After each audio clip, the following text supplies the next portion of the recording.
যারা ধর্মেন্দ্র প্রধানের ইস্তফার দাবিতে নিট পরীক্ষায় গন্ডগোল হচ্ছে বলে বাস নাম রাহেগা আল্লাহ কা বলে স্লোগান দিল, যারা ধর্মেন্দ্র প্রধানের ইস্তফার দাবিতে নারায়ে তাকবীর আল্লাহু আকবার, কিছুক্ষণ আগে বিধানসভায় মুখ্যমন্ত্রী 5-7টা নাম বলেছেন। তার মধ্যে একটি নাম আছে ওই তেহরিন নাকি নাম, কে এই লোকটা? কে? কলিমুদ্দিন শামসের ছেলে নিজামুদ্দিন শামস, বামফ্রন্টের কলিমুদ্দিন শামসের ছেলে, যে এখন তৃণমূলের নেতা নিজামুদ্দিন শামসের সঙ্গে থাকে ওই ছেলেটি, যারা অলরেডি লোকের সোনাদানা চুরি হাতিয়ে নেবার অভিযোগ আছে থানায়। ভাই এটা মডেল না খাতা, আর কত ফটোগ্রাফি করবি? চুপ কর, সামনে মাধ্যমিক, নোট জোগাড় করে পড়তে হবে। কবে পড়বি ভাই? গ্যালারি তো নোটের লাইব্রেরি আর স্টোরেজে পিডিএফ এর ছড়াছড়ি। ধুর, কোনটা পড়বো কোনটা ছাড়বো কিছুই তো বুঝতে পারছি না। আরে তাহলে মৌলিক লাইব্রেরির বই পড়। ওদের সম্রাট এক্সক্লুসিভ সাজেশন বইগুলোতে পাবি সমস্ত গুরুত্বপূর্ণ এমসিকিউ, এসএকিউ ও বড় প্রশ্ন একেবারে উত্তর সহ। কমন পাবো তো? টপারদের জিজ্ঞেস কর। সম্রাট এক্সক্লুসিভ সাজেশন মাধ্যমিক, ভালো রেজাল্টের পাসওয়ার্ড। দিল্লিতে লাগাতার ছাত্ররা আন্দোলন করে গেছেন এই নিট দুর্নীতির কারণে, এবং তাদের যে দাবিগুলো ছিল তার প্রথমেই ছিল কেন্দ্রীয় শিক্ষামন্ত্রী ধর্মেন্দ্র প্রধানের পদত্যাগ। অবশেষে আজ কেন্দ্রীয় শিক্ষামন্ত্রী ধর্মেন্দ্র প্রধান তিনি পদত্যাগ করলেন। এই মুহূর্তে আমার সঙ্গে রয়েছেন বিজেপি নেতা রাজশ্রী লাহিড়ী। দাদা, ইতিমধ্যে ধর্মেন্দ্র প্রধান পদত্যাগ করেছেন, অবশেষে ছাত্র আন্দোলনের জয় কি এটা? ছাত্র আন্দোলন তো কিছু হয়নি। ছাত্র আন্দোলনের নামে কি হয়েছে গতকাল কলকাতাতেও লোকে দেখেছে, তার আগে দিল্লিতেও লিখেছে।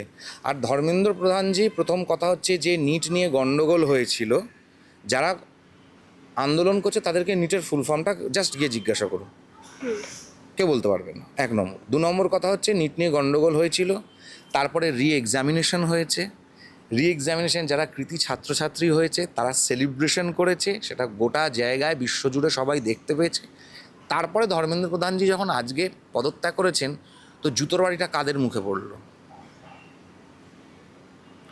যারা ধর্মেন্দ্র প্রধানের ইস্তফার দাবিতে নিট পরীক্ষায় গন্ডগোল হচ্ছে বলে বাস নাম রাহেগা আল্লাহ কা বলে স্লোগান দিল, যারা ধর্মেন্দ্র প্রধানের ইস্তফার দাবিতে নারায়ে তাকবীর আল্লাহু আকবার, কিছুক্ষণ আগে বিধানসভায় মুখ্যমন্ত্রী 5-7টা নাম বলেছেন।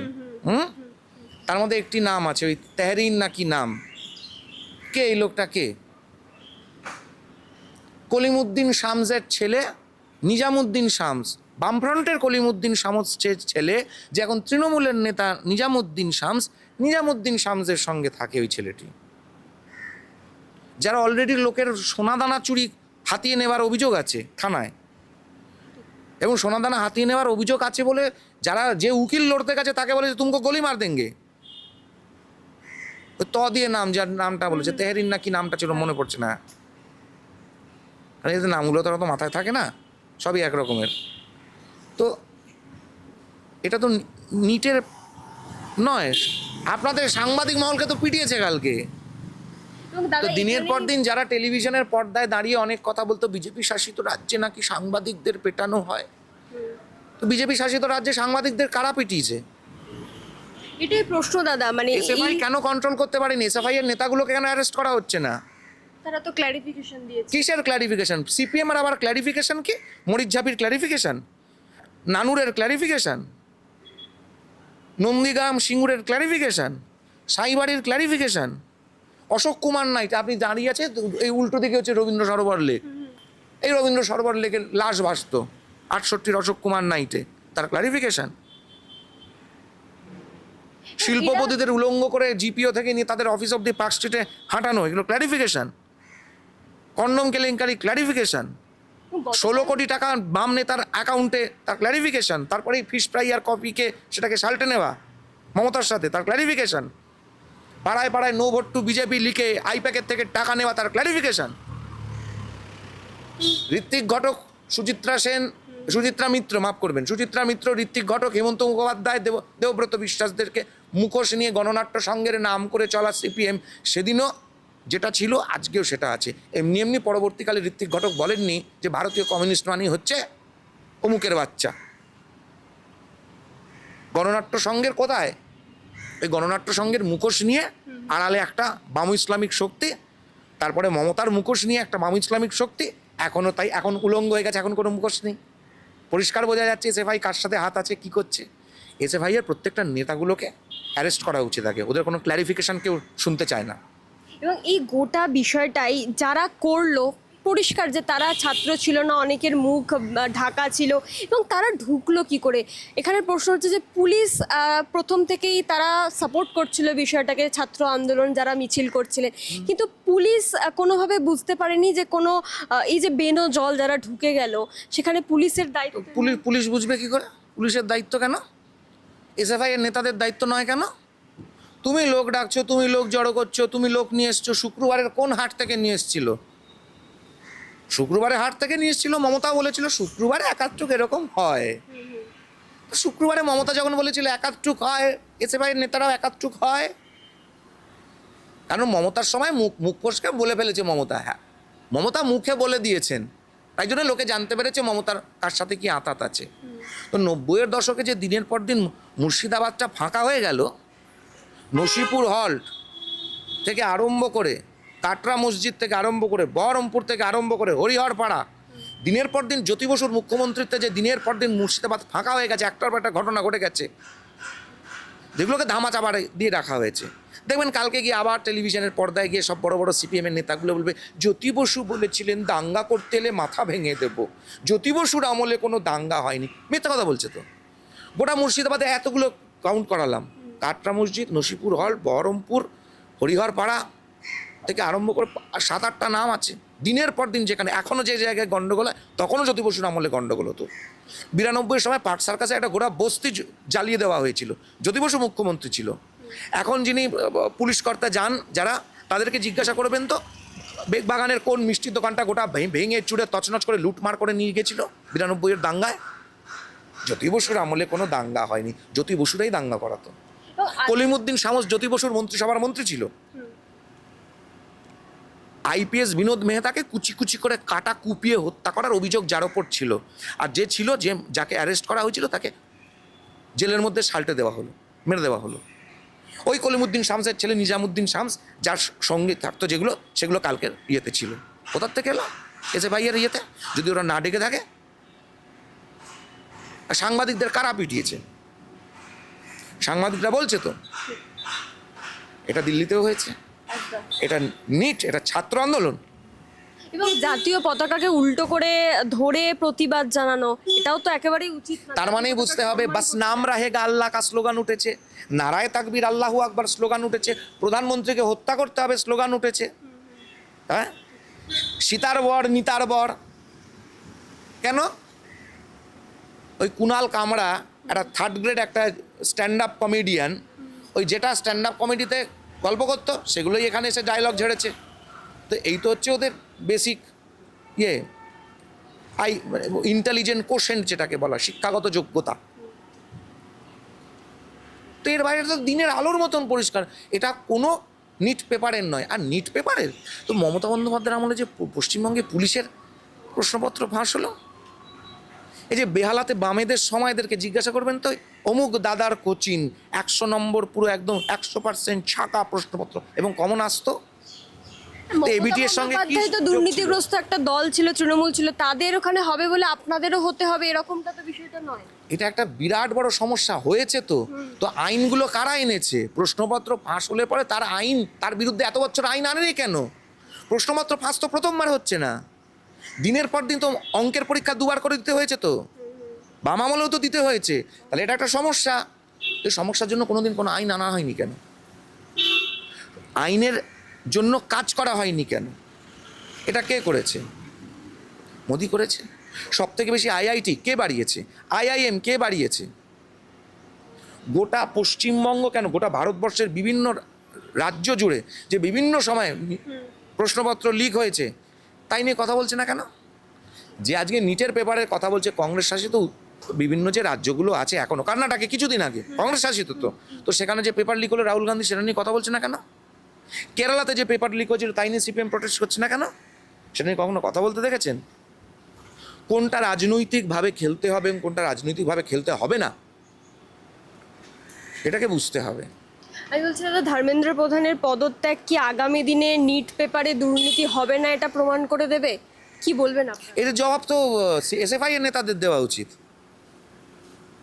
এর জবাব তো এসএফআই এর নেতাদের দেওয়া উচিত।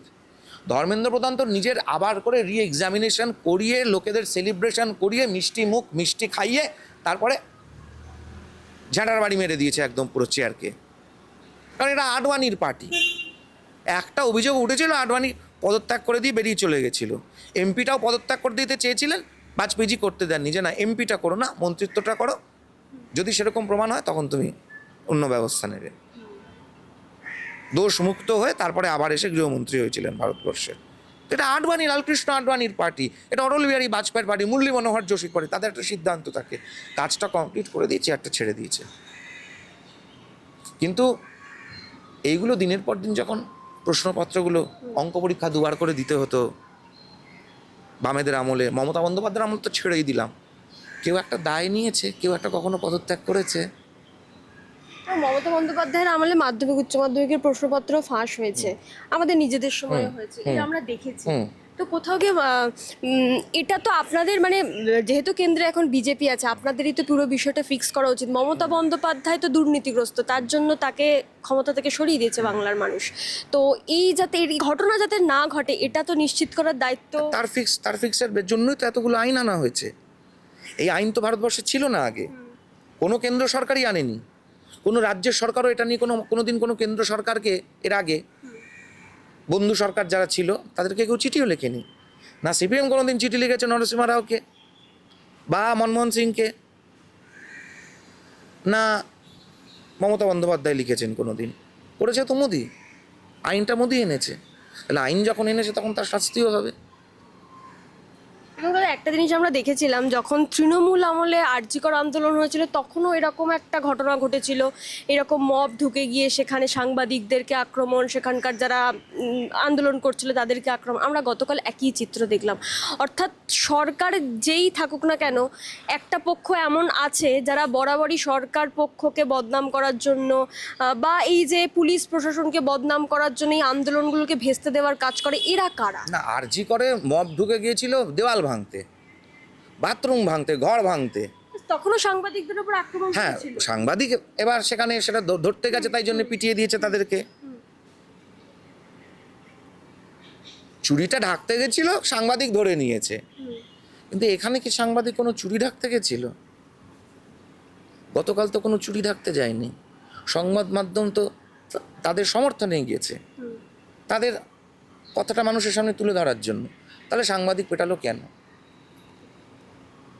এই প্রশ্ন তাদেরকে করা উচিত, তাদের ইনস্ট্রাকশনে করা হয়েছে। এই রাকাসনেসটা, এই অরাজকতাটা। এবার আপনি যেটা বললেন যে সাংবাদিক পেটানো হয়েছিল, এই করা হয়েছিল, কুণাল ঘোষ নাকি একটা আগের দিনকে কথা বললো না, আরজি করের সময় মমতা বন্দ্যোপাধ্যায়কে উৎখাত করার একটা প্ল্যানিং হয়েছিল। এবার তার দলের লোক যদি এই কাজটা করে থাকে, তাই জন্য সাংবাদিক পেটানোর আদেশ যদি সেখান থেকে এসে থাকে, তার তদন্ত হওয়া উচিত। কুণাল ঘোষকে জিজ্ঞাসা করুন। মানে ওই মিছিলে কালকের বিভিন্ন ব্যানার ছিল, সিজেপি ছিল, যারা প্রকারান্তরে আমরা শুনতে পাচ্ছি তারাই নাকি ওই তৃণমূলের ছাত্ররা সিজেপির পোস্টারে এসেছিল। তো কোথাও গিয়ে তারা করলো নাকি কারা করলো, এটা তো এখন তদন্ত করলে জানা যাবে। আপনারা কি? তো এসএফআই তাদেরকে অ্যালাউ করলো কেন তাদের মিছিলে? এসএফআই কি ভিড় দেখানোর জন্য তাদেরকে ডেকেছিল? যারা আইপ্যাকটা কারা চালাতো? তৃণমূল চালাতো। No vote to BJP campaign কারা চালাতো? সিপিএম চালাতো। তাহলে I-PAC no vote to BJP ক্যাম্পেনিংয়ে টাকা দিত কেন? নো ভোট টু বিজেপির ক্যাম্পেনিংয়ে আইপ্যাকের টাকা আসতো কি করে? এ তো সংবাদ মাধ্যমই বলেছে, আমি তো বলছি না। বিভিন্ন সংবাদ মাধ্যমে আপনারা দেখিয়েছেন। তো এই প্রশ্নের উত্তরেই বোঝা যাবে যে তৃণমূলের দুটি ভাই, সিপিএম আর কংগ্রেস আই, বিরিয়ানি খাওয়ার জন্য মমতা বন্দ্যোপাধ্যায়কে এরকম হাতটা ধরে সীতারাম ইয়েচুরি নিয়ে যাচ্ছিলেন কেন দিল্লিতে? এই ছবি তো আপনারা দেখিয়েছেন, আমরা তো দেখাইনি, সংবাদ মাধ্যম দেখিয়েছে। তখন তো বুঝতে হবে, আইয়ে মমতাজি, আই আই আই ব্যাটি। এই সীতারাম ইয়েচুরির এই জেস্চারটা, বিমানবাবু কফি আর ফিশ ফ্রাই খেতে চলে গেলেন নবান্নে, কোন নেতার অ্যাকাউন্টে 16 কোটি টাকা আছে তার ধামা চাপা পড়ে গেল সারা জীবনের মতন। 21শে জুলাইয়ের বেরোলো না, এখন বেরোচ্ছে। কোনো পুলিশ জানেই না কে অর্ডার দিয়েছিল। মনীশ গুপ্ত সব বুদ্ধবাবুকে ক্লিন চিট দিয়ে দিলেন মমতা। এগুলো তো বোঝা যাচ্ছে এখন কি সেটিং কোথায়, ফিটিংটা কোথায়, কার ঘরে কত মাল পৌঁছে যাচ্ছে, কি পলিটিক্যাল আন্ডারস্ট্যান্ডিং, দিল্লিতে দোস্তি, বাংলায় কুস্তি, কারা দিনের পর দিন বিজেপি তৃণমূলের সেটিংয়ের গল্প বলে গেছে। বিজেপি তৃণমূলের সেটিং আছে, বিজেপি তৃণমূলের সেটিং আছে, সেটিংয়ের পরে তারা এতগুলো সিট নিয়ে সরকার এলো কী করে বিজেপি? মানুষ যদি ভোট না দিত, ওই ডোমকলে সিপিএমের এমএলএটা একটা এমএলএ জিতলো কী করে? যদি সেটিং থেকে থাকতো। কংগ্রেস সিট জিতলো কী করে? এবারের বিধানসভায় তো প্রতিটা পলিটিক্যাল পার্টির রিপ্রেজেন্টেশন আছে, যতটা মানুষ ভোট দিচ্ছে ততটা রিপ্রেজেন্টেশন আছে। একটা হলে একটা, দুটো হলে দুটো। কি করে হলো? মমতা থাকলে এটা কোনোদিন হতে দিত? আমরা যতক্ষণই লড়াই করে যতগুলো সিট পার করতে পারতাম, এটাই তো ছিল। আর তো কারো ক্ষমতা ছিল না। আর গণতন্ত্র নিয়ে এগুলো নিয়ে কারা কথা বলছে? সিপিএম, যারা নিজেরা জীবনে কোনোদিন গণতন্ত্র অ্যালাউ করেছে। বিজেপি থাকলে গণতন্ত্র থাকবে, বিজেপি থাকলে পরে সিপিএমের অন্তত একটা রিপ্রেজেন্টেশন বিধানসভায় থাকবে। কিন্তু মমতা আর সিপিএম ক্ষমতায় থাকলে পরে তারা যাদের সাথে সেটিং ফিটিং করতে পারবে, বাংলা কংগ্রেসের সঙ্গে সিপিএমের জোট করে সরকার হয়েছিল। বাংলা কংগ্রেসের নেতা কারা ছিল, যুব নেতা কারা ছিল, ছাত্র নেতা কারা ছিল, তারাই পরবর্তীকালে কংগ্রেসের নেতা হয়েছে। তাই জন্য কংগ্রেস কোনোদিন সিপিএমকে সরায়নি। ওই নিজেদের 4টে 5টা 50টা সিট আন্ডারস্ট্যান্ডিং করে দীর্ঘ বছর চলেছে। আমরা চলি না, তাই জন্যই আমাদের ওপর গালাগালি।